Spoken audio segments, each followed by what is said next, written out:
প্রিয় দর্শক, আজকে আমরা দেখাবো কিভাবে আপনারা ঐক্যশ্রী আবেদন করবেন। তো ঐক্যশ্রী আবেদন সেই সমস্ত স্টুডেন্টদের জন্য যারা পশ্চিমবঙ্গের বাসিন্দা এবং যারা সংখ্যালঘু শ্রেণীর মধ্যে পড়ে। ফ্রেশ রেজিস্ট্রেশন সেই সমস্ত স্টুডেন্টরা করবে যারা কোনো স্কুলে প্রথম ভর্তি হয়েছে। ক্লাস 1 থেকে শুরু হয়ে অন্যান্য উচ্চতর ক্লাস পর্যন্ত যারা কোনো স্কুলে প্রথম ভর্তি হবে তারা এই আবেদন করতে পারবে। তো আপনারা প্রথমে গুগলে গিয়ে ঐক্যশ্রী লিখে সার্চ করবেন। সেখানে একদম উপরে ঐক্যশ্রী স্কলারশিপ লেখা চলে আসবে। সেই লিঙ্কটিতে ক্লিক করতে হবে। ক্লিক করার পরে এখানে কয়েকটি তথ্য এখানে দেখাবে। এগুলোকে আমরা ক্রস করে কেটে দেব। বেশ কিছু তথ্য এখানে ইনফরমেশন রয়েছে।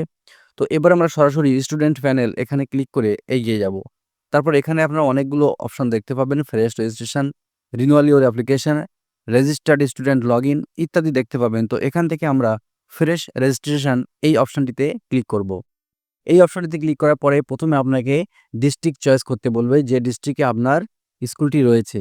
তারপর পরবর্তী পেজে আপনাকে এখানে ডোমিসাইল স্টেট, ডোমিসাইল ডিস্ট্রিক্টটাকে সিলেক্ট করতে হবে। তারপর ব্লক নাকি মিউনিসিপ্যালিটি সেটা সিলেক্ট করতে হবে। তারপর ডান সাইডে ডোমিসাইল ব্লক এখানে সিলেক্ট করতে হবে। তারপর গ্রাম পঞ্চায়েতটাকে সিলেক্ট করতে হবে।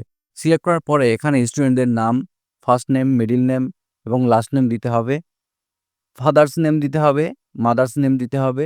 জেন্ডারটাকে সিলেক্ট করতে হবে, তারপর রিলিজিয়ান দিতে হবে। তারপর ডেট অফ বার্থটা এখানে দিয়ে মোবাইল নাম্বারটা দিতে হবে। যে পাসবইটা আপনারা দেবেন সেই পাসবইয়ের অ্যাকাউন্ট নম্বরটা এখানে দিয়ে আবার অ্যাকাউন্ট নম্বরটাকে রি-এন্টার করে এখানে আইএফএসসি কোডটা বসাতে হবে। আইএফএসসি কোডটি বসানোর সঙ্গে, সঙ্গে কিন্তু নিচে ব্যাংকের নাম, আইএফএসসি কোড এবং ব্রাঞ্চ সব চলে আসবে। তারপর name as per bank account এইখানে আপনি কয়েকটা অপশন পাবেন। যেহেতু ছোট বাচ্চাদের ব্যাংক অ্যাকাউন্ট হয় না সেই জন্য তার বাবা, মায়ের নাম বা অন্য কোনো কারোর নাম দেওয়া যেতে পারে। তবে সেক্ষেত্রে এখানে আপনাকে সিলেক্ট করতে হবে। তো আমরা এখানে ফাদার্স নেম সিলেক্ট করলাম। করার পরে এখানে কিন্তু জিজ্ঞাসা করছে যে অ্যাপ্লিক্যান্ট তাকে কিন্তু অবশ্যই নিজের ব্যাংক অ্যাকাউন্ট থাকতে হবে। যদি প্রি মেট্রিক অ্যাপ্লিকেশন হয় তাহলে সেক্ষেত্রে ব্যাংকের অ্যাকাউন্ট অভিভাবকদের যেকোনো একজনের দিলে হবে। তো এটাতে আমরা ওকে করব। এটা প্রি মেট্রিক স্কলারশিপ যেহেতু বাচ্চাটা ক্লাস 1 এ পড়ে। তো তারপর আমরা এখানে ক্যাপচা কোডটি দিয়ে submit button and proceed A click করব। তারপরে একটু সময় নেবে। সময় নেওয়ার পরে নতুন একটি পেজ খুলে যাবে। সেখানে আমরা বেশ কিছু তথ্য আবার লিখব। তো প্রথমেই আপনারা ডান সাইডে দেখতে পাবেন স্টুডেন্ট ইনফরমেশন। স্টুডেন্ট ইনফরমেশনগুলো দেখে নেবেন যেগুলো আপনি আগে বসিয়েছেন।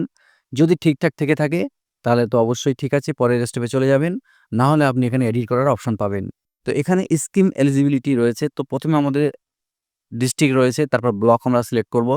সিলেক্ট করার পরে ব্লকের নাম এখানে আমরা সিলেক্ট করব। তারপর কারেন্ট ইনস্টিটিউশন, যে ইনস্টিটিউশনে আছে সেই ইনস্টিটিউশনের নাম চাপলেই কিন্তু এখানে চলে আসবে। তারপরে এখানে ক্লাসে পড়ছে সেই ক্লাসটা আমরা এখান থেকে সিলেক্ট করব। সিলেক্ট করার পরে এখানে আপনাকে বাংলা শিক্ষা আইডিটা দিতে হবে। এই বাংলা শিক্ষা আইডিটা স্কুল থেকে আপনারা পেয়ে যাবেন। ক্লাস 1 ছাড়া অন্য ক্লাসের ক্ষেত্রে যদি লাস্ট ইয়ারের মার্কশিট থাকে তাহলে সেই মার্কশিটে আপনারা পেয়ে যাবেন। তারপরে এখানে ৪ টি কলম বাদ দিয়ে ৫ নম্বর কলমে আপনাকে অ্যানুয়াল ফ্যামিলি ইনকাম লিখতে হবে। তো আপনি আপনার ফ্যামিলি ইনকাম দেবেন। তারপর ক্রিয়েট পাসওয়ার্ড এবং কনফার্ম পাসওয়ার্ড করে সাবমিট অ্যান্ড প্রসিড বাটনে ক্লিক করতে হবে। আপনার এই ফর্মটি প্রি মেট্রিক স্কিমের মধ্যে পড়ছে। আপনি কি কন্টিনিউ করতে চান? যদি ইয়েস হয় তাহলে হ্যাঁ, অথবা না হলে না করতে হবে। তো যেহেতু ক্লাস 1 এ পড়ে তাই জন্য এটা প্রি মেট্রিক হবে। তো আমরা এখানে কন্টিনিউ বাটনে ক্লিক করব। এবার এখানে একটি কংগ্রাচুলেশন দেখাবে এবং একটি অ্যাপ্লিকেশন আইডি দেবে। এই অ্যাপ্লিকেশন আইডিটা আমরা লিখে নেব অথবা কপি করে নেব। তারপর আমরা লগইন বাটনে ক্লিক করব। লগইন বাটনে ক্লিক করার পরে প্রথমে আপনাদের এখানে লগইন করতে হবে। সেক্ষেত্রে স্টুডেন্ট ইউজার নেম দিতে হবে যেটা আমরা কপি করেছি। তারপর পাসওয়ার্ডটা দিতে হবে। এরপর সেশন সিলেক্ট করে তারপর আপনাকে এখানে ক্যাপচা কোডটি টাইপ করে আপনাকে লগইন বাটনে ক্লিক করতে হবে। লগইন করার সঙ্গে, সঙ্গে আপনার ফোনে একটি রেজিস্টার্ড ফোনে একটি মেসেজ যাবে, ওটিপি যাবে। সেই ওটিপিটা এখানে বসিয়ে পরবর্তী পেজে আমরা এগিয়ে যাব। এখানে আমরা অনেকগুলো অপশন দেখতে পাবো। Student basic details, academic information, bank account details ইত্যাদি। তো প্রথমে আমরা বেসিক ইনফরমেশন এখানে আমরা ক্লিক করব। করার পর এখানে দেখব যে কয়েকগুলো অপশন আমাদের ফাঁকা আছে। সব অপশন প্রায় এখানে ফিল আপ করা আছে। কয়েকটা অপশন আমাদের ফাঁকা আছে। সেই অপশনগুলো আমাদের এখানে বসাতে হবে। যেমন এখানে রয়েছে কাস্ট বাকি আছে, ম্যারিটাল স্ট্যাটাস বাকি আছে, গার্জিয়ান নেম বাকি আছে, অ্যাড্রেস বাকি আছে। তো যে সমস্ত কলমগুলো বাকি আছে সেগুলো আমাদের লিখে নিতে হবে। তারপরে একদম নিচে আমাদের আধার নাম্বার দিয়ে কনফার্ম আধার নাম্বার করে কোনো স্কলারশিপ পেয়ে থাকেন তাহলে ইয়েস করবেন, আর না হলে নো করবেন। করার পরে চেক বক্সে টিক করে সাবমিট বাটনে ক্লিক করবেন। করার পরে এখানে একাডেমিক ইনফরমেশন চলে আসবে, যেখানে আপনার স্কুলের নাম, আপনি কোন ক্লাসে পড়েন, তারপর আপনি কি হোস্টেলার? যদি হয়ে থাকেন তাহলে ইয়েস, আর না হলে না দিতে হবে। তারপরে আপনার কোন বোর্ডের আন্ডারে আপনি আছেন। তো এটা যেহেতু ক্লাস 1 এ পড়ছে তাই জন্য West Bengal board of primary education হবে। তারপর এখানে কোর্স ডিউরেশন ১ বছর। তো এটাকে ক্লিক করে আমরা সাবমিট অ্যান্ড প্রসিড বাটনে ক্লিক করব। তারপর ব্যাংক অ্যাকাউন্ট ডিটেইলস এখানে দেখাবে। তো যদি সব ঠিকঠাক থেকে থাকে তাহলে এই চেক বক্সে ক্লিক করে আপনাদের সাবমিট অ্যান্ড প্রসিড বাটনে ক্লিক করতে হবে। এখানে একটি পপআপ মেসেজ চলে আসে, যেখানে আপনার লেখা আছে যে আপনি যে ব্যাংক অ্যাকাউন্ট ডিটেইলসটা দিয়েছেন সেটা কি ঠিক আছে?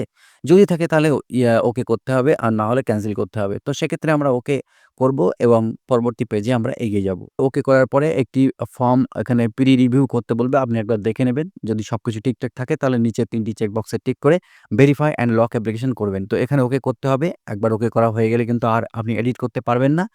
Congratulation, your application lock and successfully submitted, একটি পপআপ মেসেজ চলে আসবে। তো এবার আপনি অ্যাপ্লিকেশনটি প্রিন্ট আউট করতে পারবেন। তার জন্য আপনাকে প্রিন্ট অ্যাপ্লিকেশন এখানে ক্লিক করতে হবে। তারপরে অ্যাপ্লিকেশনটি প্রিন্ট করে এর সঙ্গে যাবতীয় ডকুমেন্টস দিয়ে আপনার স্কুলে সাবমিট করতে হবে। তো এই ফর্ম ফিল আপ সম্পর্কিত বিষয়ে যদি কোনো আপনাদের জিজ্ঞাসা থাকে তাহলে অবশ্যই কমেন্ট বক্সে কমেন্ট করবেন।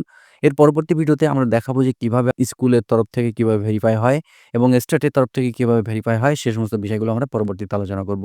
তো আসছি পরের ভিডিও নিয়ে। ততক্ষণ আমাদের সঙ্গে থাকুন। সকলকে ধন্যবাদ।